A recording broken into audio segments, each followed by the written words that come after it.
Good morning, folks. We're beginning with the SOHO LASCO C3 camera, where a lonely coronal mass ejection is sailing south of the orbital planes of the planets. Looking a bit closer on LASCO C2, we actually see another sun-diving comet, a tiny one, directly on target with that CME. Might be tough to see, but she did zip in from the bottom, up through the lines I've added to direct your focus.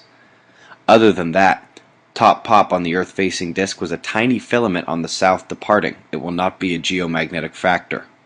Not a factor. That's what the Joint Typhoon Warning Center said of the Bay of Bengal system 4 days ago, and yet, here she is, refusing to leave, causing havoc from India to China. Dozens are dead already, over 1 million lives affected.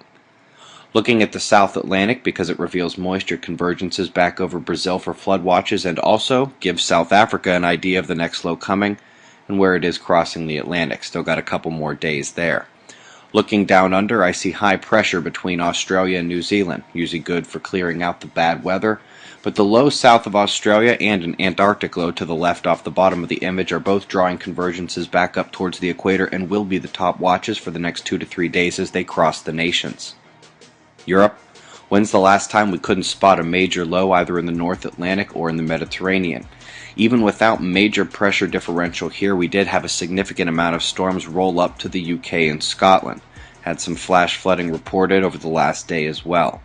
Last, but certainly not least, most powerful storm on Earth at this time is Hurricane Amanda, a beautifully matched Uyen candidate that is heading north. All models point to a weaker landfall, if any, though. It's a good thing. Something interesting, as you are aware, that all lows appear to suck in near ground level.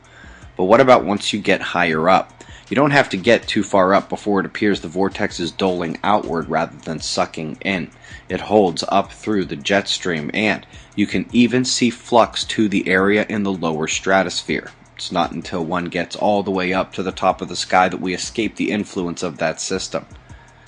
Coming all the way back down, she is a beast right now, and that weakening to come would be most welcome.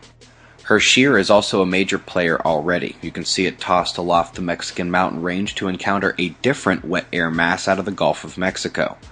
The northern low in Canada is still drawing up through the breadbasket, and this convergence will be active yet again tonight in much of the same areas, which is fun given that their rain records got shattered over the last 48 hours already.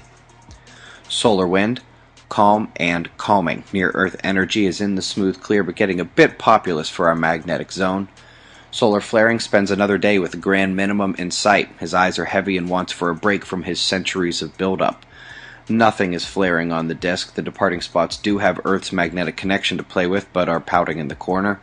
Meanwhile, the central disk, where we saw positive spots on a collision course, remembered the rules of magnetism finally and triggered immediate decay in both spots.